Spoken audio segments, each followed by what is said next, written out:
Here's a scene some of you may recognise. You're called into a meeting, maybe you had a feeling, maybe you didn't, and in the space of about 10 minutes, the job that's been half your identity for years is gone. Nobody asks you if you're ready, it's just handed to you. Today we're talking about redundancy, and my guest is Jaclyn O'Donnell, founder of Strive Career Consulting, based right here in Perth. Jaclyn spent close to 25 years in talent acquisition, HR and coaching, here and in London.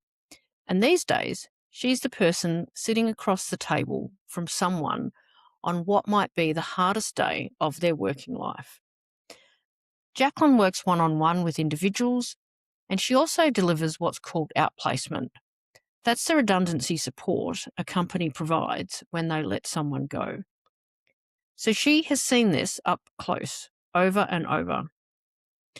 We are going to get into the practical side today, the CV, the AI screening tools, what the job market is actually doing right now, what helps, and what's a complete waste of energy. Jaclyn, welcome to the show. One quick thing before we start.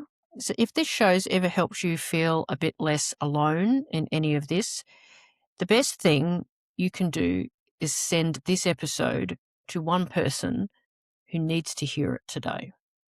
And if you're not already following, hit that now so the next one shows up in your feed without you having to go looking for it. Hi, Jaclyn, and welcome to the podcast. It's great to have you. Lovely to be here, Kate. I'll get you to introduce yourself first up and tell us a bit about what you do.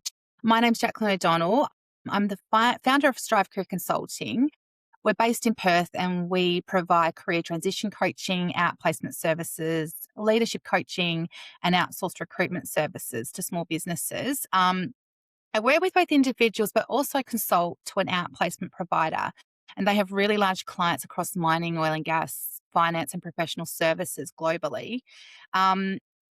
They provide people who are being made redundant with our placement services. In terms of my background, I've got about 25 years experience in talent acquisition, HR and coaching. So I've worked with those internal HR teams and hiring managers at top tier companies across multiple industries, both here in Australia and in London. So I guess that's the experience I bring to the table to help people who are in a place of being made redundant. Now, you mentioned outplacement services there. So for the listeners who may not have heard that term before, tell us a bit about what outplacement services is. So outplacement services is used a lot in the industry, but if you haven't been made redundant, you probably wouldn't have heard about it before. So outplacement is essentially redundancy support, and it's usually provided by the company who's making you redundant. So this is not paid for by you. When the company makes you redundant, obviously, sometimes you have a payout depending on your contract and how long you've been there. And good companies will also then offer you outplacement. And essentially what that means is you're provided an independent person such as myself to provide you with redundancy support, which can include sessions, coaching, resources, and it's all to help you with your career transition to your next opportunity. I want to talk about the jobs market next, because that's obviously very relevant. So what are you seeing now? What's the honest state of play there? It's really changed. And I think one of the biggest challenges for people is that the job search tools they were using 10 or even 20 years ago aren't going to work in today's market. It's fundamentally different. So what I'm seeing is, firstly, all industries are reviewing their organisational efficiencies, and that often leads to restructures, which can result in redundancies, or even if they're not made redundant, sometimes role changes. So we call that redeployment. So people are told, right, this role no longer exists. However, this is your transferable skill set, and we have these other options. Okay. So you sometimes you won't necessarily let go, but you may change your role. And we are going to, I think, continue to see organisations restructure. There's a lot less certainty in the economy, and so we will see more career transitions. There's also a lot of increased competition with more people in the market. There's longer recruitment processes, so a lot of companies are taking their time, constantly reassessing their headcount and needs, and really justifying the costs and whether or not they need people in these teams. A huge change we're seeing is the greater use of technology and AI, which I'm sure is no surprise. It's used throughout the entire hiring process. So things people may not have seen is even in parts of the interview and screening process, they're using AI as well, applicant tracking systems for resumes. So it's really important people know how to navigate that new landscape. And employers are placing a lot more emphasis because of AI on people being able to be quite adaptable, being able to learn and really use those transferable skills. So it's not just job title based anymore. There's also a growing need for people to have that online presence, particularly LinkedIn. So companies are sort of Okay. expecting people will have a LinkedIn profile. And there's a huge need for people to keep their networks warm before they're even considering leaving, made redundant. This is probably one of the biggest shifts, I think, for job seekers who may have been looking, say, 10 years ago. Now, what we're seeing is people have to look at their long term career resilience, their pipeline of opportunities, keeping those networks warm so that if they are in a position of looking for work or being made redundant, they have contacts ready to leverage. And then finally, I'm seeing a lot more roles that are contract based, project based, and flexible work. This really helps companies with their headcount. So if they are looking at cost cutting, if they are looking at reducing headcount, these are other ways that they can hire people to do roles. So if you have that ability to be flexible, there are a lot of contract roles out there at the moment. We know now that the market has changed, as you've said. Have you noticed whether redundancy itself has changed? Like, are the people walking through your door now, are they the same people that perhaps were walking through your door a few years ago? So a few years ago, I would have said they probably started with people who maybe weren't doing so well in their roles, so maybe underperforming, uh, maybe people who really legitimately weren't needed. But now what we're seeing is unfortunately entire teams are being let go of because companies are sometimes outsourcing that work, whether that's to AI or internationally. And we're now seeing that it's across all levels. So some people are quite shocked. Sometimes people have been there for a really long time and thought they were safe. Even people within HR teams who were making people redundant and now on the receiving end. And it's not Wow. necessarily, yeah, it's not necessarily something they saw coming. And I guess one of the other changes is the mind shift. So looking for jobs when you need one is no longer viable. I think people have to now look at their overall career resilience. So like I said, keeping those networks warm, staying visible in your industry, keeping your LinkedIn profile up to date. Mm. These are things people used to do a few years ago only when they were looking for work. And so the biggest change I'm seeing is coaching and educating on people on being quite proactive and really owning their careers now.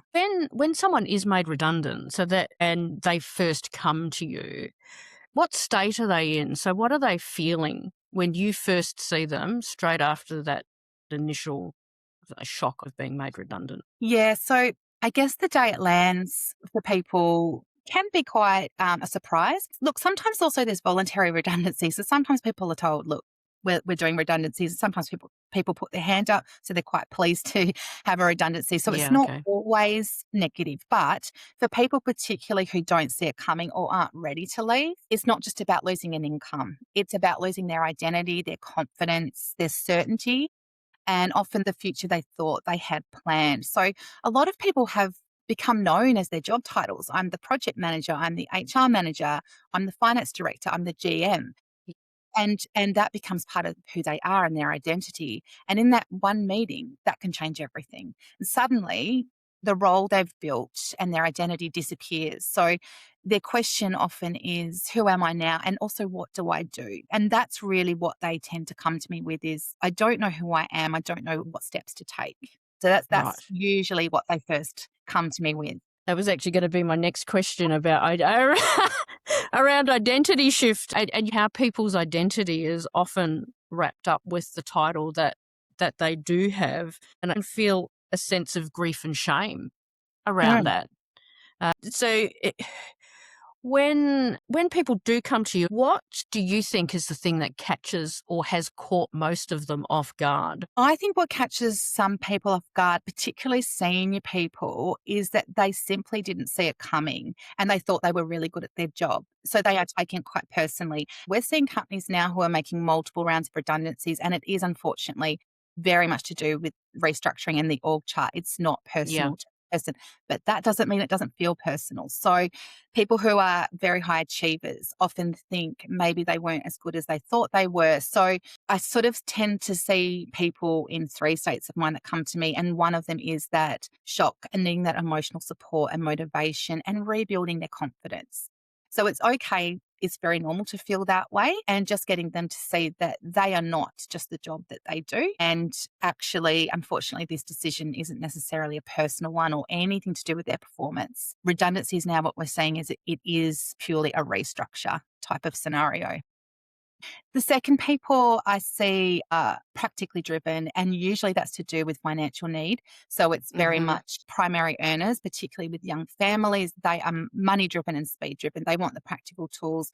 The third is people who are in a strategic type of mindset. So okay, this has happened to me. Now I'm going to actually pause and think about what I want to do, recalibrate, get really clear on the direction I want to head in. And a lot of people at this point sometimes use the opportunity to pivot. So maybe they have Mm. always wanted to start their own business. Maybe they have always wanted to transfer into a different industry.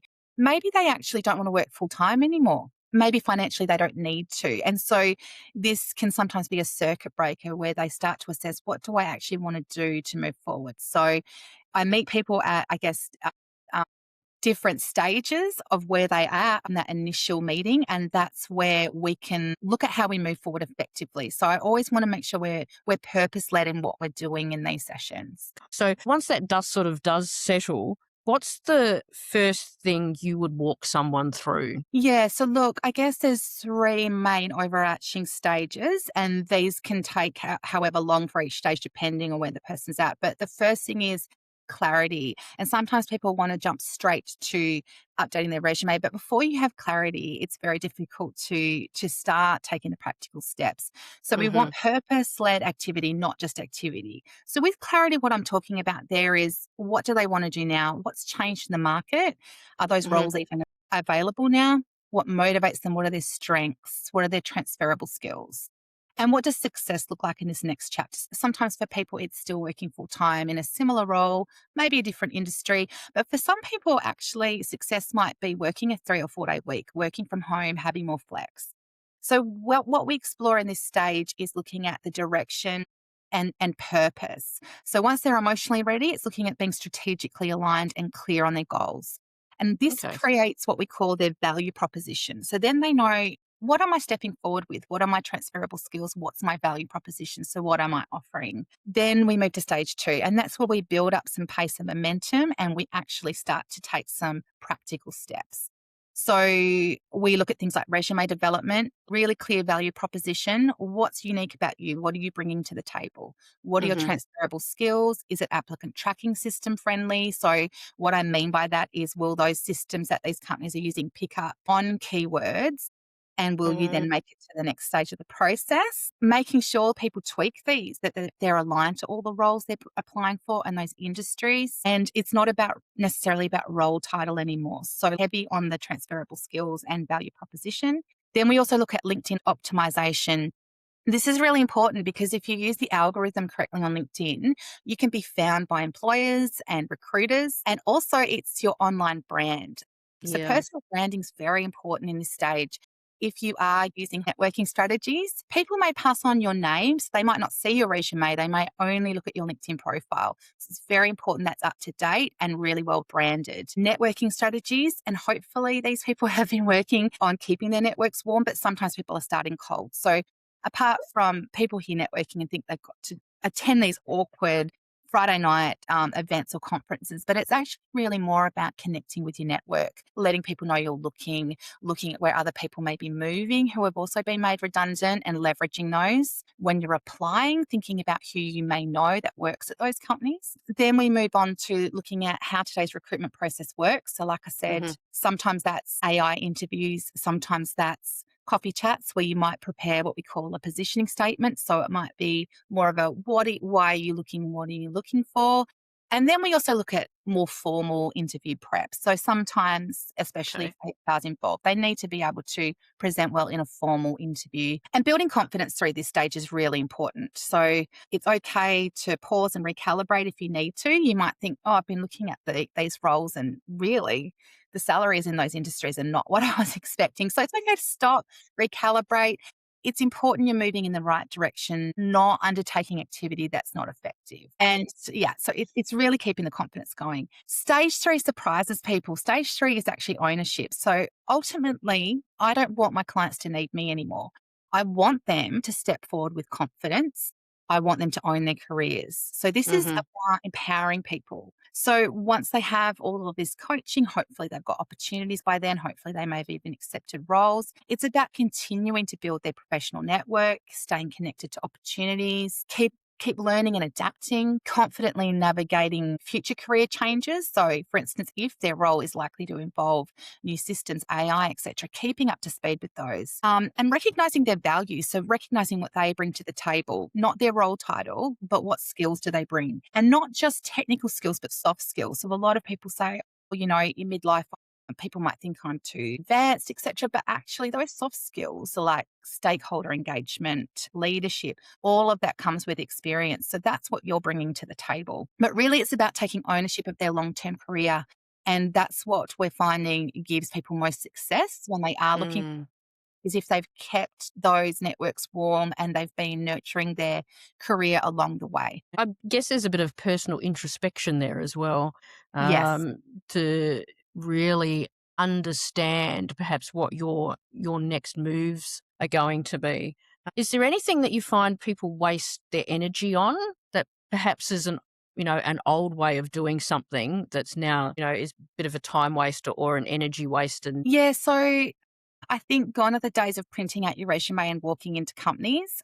yeah, I remember doing that in the late 90s when I sort of started uni and I was looking for part-time work, and I would print out resumes and walk around the shopping centres and hand them out. So I think gone are the days where you need to do that. I wouldn't worry too much about that. I think sometimes people think everything has to be perfect before they start to speak to their network. yeah, But that can hold yeah, up all the time. So they think, I'm just going to get my resume sorted, my LinkedIn profile updated. I'm going to wait till I feel like all of that's in line before speaking to my networks. And that can waste time because your networks, particularly if you're seeing rounds of redundancies in your team, you need to connect with those people pretty quickly on a neutral yeah. platform like LinkedIn. You can see where they're going. They may find that there's an opportunity there where they say, right, we're taking on more safety advisors, for instance. Do you know anyone? You need to be letting your immediate network at least know that you're looking. Something else people often do is they shy away from registering with a good recruitment agency. So part of your job search, you can actually engage with recruitment agencies, and recruitment agencies are motivated to find you work. Obviously, looking at your own networks, looking at job boards, looking at companies directly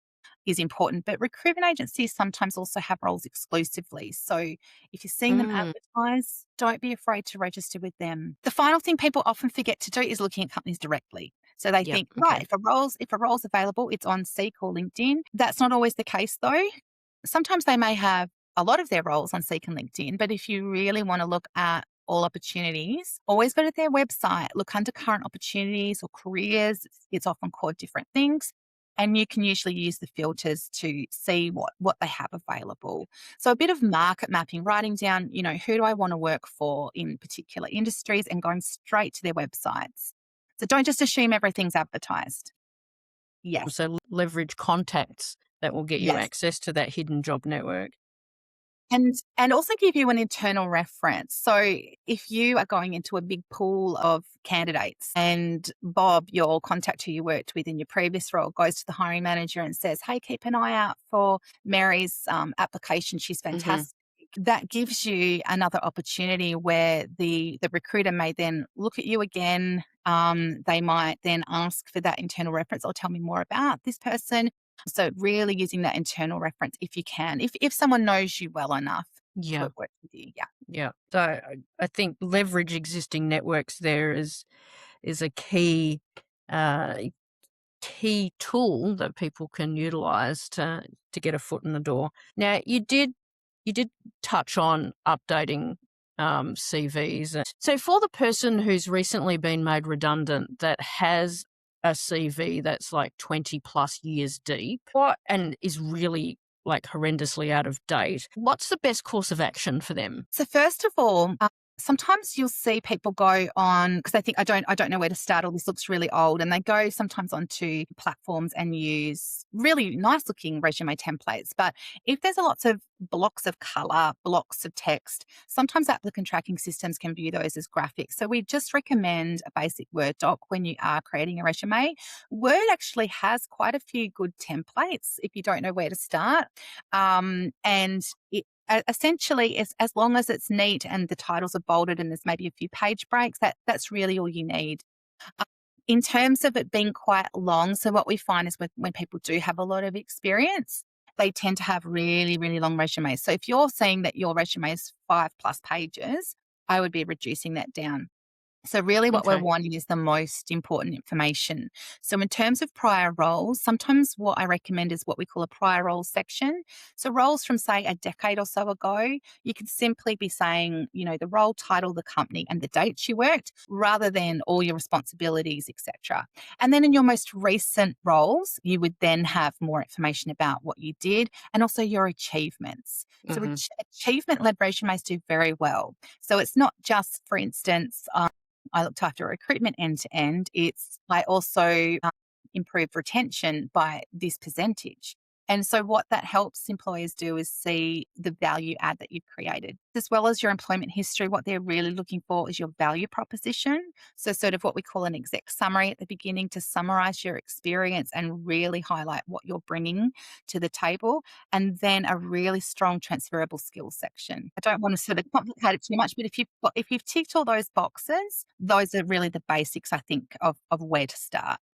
My next question is about the applicant tracking systems that you mentioned, because many people may not have experienced these applicant tracking systems before. Walk us through some tips and tricks related to applicant tracking systems and a bit of background behind what they do. Sure, sure. So applicant tracking systems have been used for quite a long time. They're not actually that new. So I use them when I finished uni in 2003. The company I worked for was using them to filter out candidates for graduate recruitment. So essentially what we do as recruiters is we put in filters into these systems and it helps us with screening. So instead of having to look at every single applicant, sometimes what it will do is knock out those that don't meet a baseline. So, for an example, if I've worked at a lot of law firms, and as a baseline, people need obviously a law degree and they need a practicing certificate.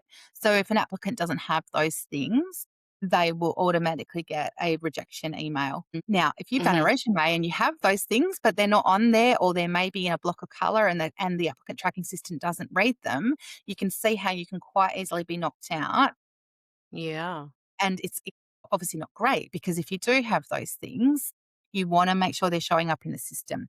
The other thing that it can do is rather than knocking out, it can give you a percentage. So it will say, look, this application has a lot of the skills that you're looking for and experience, and they rate highly. So using my legal background again as an example, if I was looking for a lawyer, say in energy resources, and also specifically native title, if people Hmm. had all of those keywords in their resume, they will show up a lot higher than someone with just, for instance, energy resource experience. So if they've also got that native title, they'll show up even higher in the piece. So you're going to be starting to screen with people who are showing up at the top of the list. So when you're looking at your resume, you need to make sure that those keywords and skills are in your particularly exec summary and your skills Right. section, Okay. and also in your work history.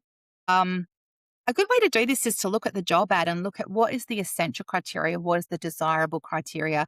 It's going to give you a tip as to what usually these systems are filtering out. Okay. No, that's really good to know. Now, what about people who are in a genuinely niche role? Mm, That their professional circle is quite small and they all know each other. yeah. They do face a unique challenge. So what would be some tips and tricks for those people that find themselves looking for work, but they have a Mm. particularly niche qualification or a niche role. Yeah, these ones are really tricky, and I do really feel for people in this scenario because if you're in a role where you've got transferable skills and they can be done in any industries, so say for instance recruitment, you can really do Mhm. that in any industry. It means it's very easy to pivot. So Yep. when you have a niche skill set, so say for instance if you do a particular role that's niche to a particular industry and that industry is making redundancies and a lot of people are in the same boat, that makes it quite tricky. And what you then need to do is look at what transferable skills can you leverage to either completely change careers and maybe look at a skill gap of is it worth me maybe reinvesting and doing another qualification to move in another direction? Or are there enough transferable skills and enough opportunities for me to transfer across and maybe learn on the job a little bit? So it really obviously depends on the scenario.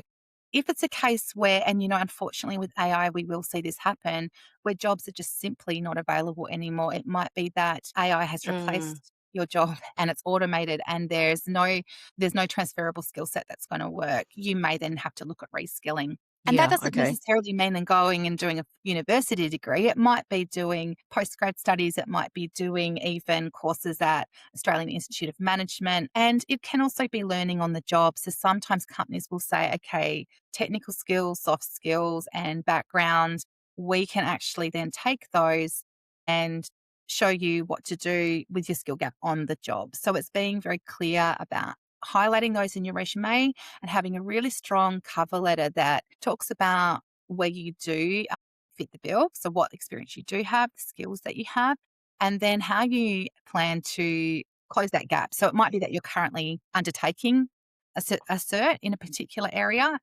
Okay. that they're looking for, or it might be that, talking about your motivation. So, look, I've got a strong desire to move into health and safety, and I really would like to move into that sector, very interested in learning on the job. Now they might say, look, you need to have your cert for a knock health and safety. Mhm. That's minimum, and it might be a knockout, but in some industries it's not. So that's my biggest tip is looking at what industries can you pivot into, Okay. and how can you bridge that skill gap. Yeah, no, there's some really great ideas there. Now, I guess the question that's also on my lips as well around retraining, redeployment, or redundancy is around ageism. I do see people talking about that on LinkedIn, for example, uh, or people posting about struggles that they've had getting a job, assuming that it could be age related. Is this something that you see? What's your experience? Yeah. So look, sometimes it can actually be a byproduct of the fact that they may be working at a senior level. So what we see Yeah, is okay. obviously there's usually a higher volume of roles at the mid level. And Hmm. so senior level roles, whether someone's, 50, 60, 70, senior level roles, there are less roles available. So it may just simply be that there are less roles available, there's more competition, and someone Right. might just actually legitimately have a little bit more experience in a particular industry or role than they do, so they're not getting that traction. So, yeah, it can just sometimes be a circumstantial thing where, they are working at a more senior level being at that age and there's less roles available. Now, obviously, I don't know what all employers are doing in terms of reviewing and having that perspective. But if that is happening, I think, it can be very short-sighted because people who are in midlife are coming with, like I said, a lot of skills, not just Mhm. technical skills, but soft skills, things you can't Yep. learn from a book, things you can't learn in uni. They only come with time. So, stakeholder engagement, leadership, project management, being able to deal with conflict, those are things that people are bringing to the table in addition to their technical skill set. So, your experience, I want people to know your experience really matters. And actually, people who are seeing bigger picture will see everything you're bringing to the table. Usually, as well, people have done the work to strategically align what they're looking for. So it can actually be the beginning of an intentional chapter where you might say, look, I don't want to project manage anymore, for instance. I want to work Mhm. in a role where I'm going back to the technical side of work. I want to only Okay. work 4 days a week and I'm going to be quite intentional. As long as you've got a strong positioning statement as to your motivational reasons why you want to work at that level, and it might be simply, I want to work part time. I can't work in a project manager role part time, so I'm wanting to work at this level. That can be quite empowering. You can control the next step and your direction. So I think focusing on what do you bring to the table skill wise? What level are you looking at? If you're not getting traction at senior level and there's a lack of roles, can you look at either moving into a different kind of industry, or would you be willing to take a small step back and work reduced hours perhaps? It might be that that might suit you better anyway. But if you are wanting to still have your career, absolutely go for it. I think it's just also being patient.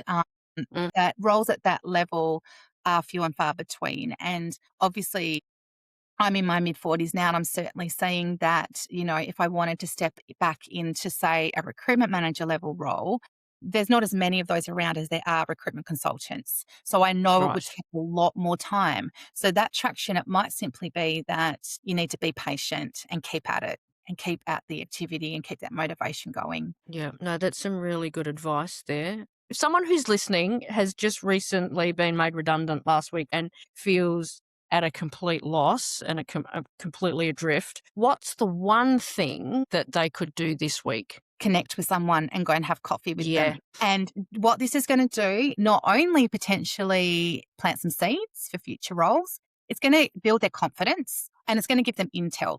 So that Hmm. person might sit there and go, look, our company's not hiring at the moment. In fact, I would stay away from this particular industry, but I do know this industry is booming and I do have a contact here.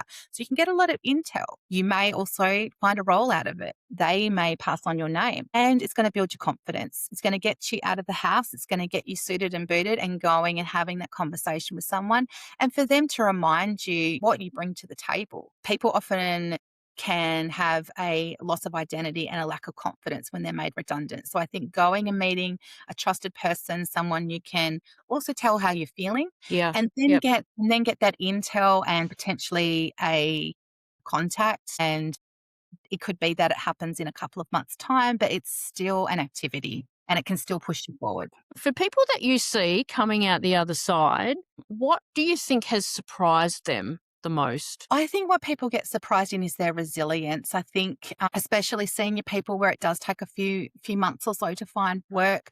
I think people then, they'll contact me, say, "I found that role. I found the role I was looking for, the one that I really wanted," and they feel empowered. They feel Hmm. like they've got the resilience and they're empowered to move forward with that career resilience. So they know that they can now control their ability to keep learning, adapting, keeping those networks warm. So I really do find that people are surprised at how resilient they've been, and they come across as being quite empowered rather than this is something that's happened to me. It's more I'm now being very intentional with my career and I'm taking ownership and I'm moving into this next chapter with intention. That's what I see. And it's great because people are then taking ownership and hopefully they don't need me again. Even if they're made redundant again, hopefully they now have that toolkit and they can move forward Mm. themselves knowing what to do, and they've kept those networks warm and they've kept their skill set up to date and they know exactly how to step forward if it happens again. So empowered. Yeah.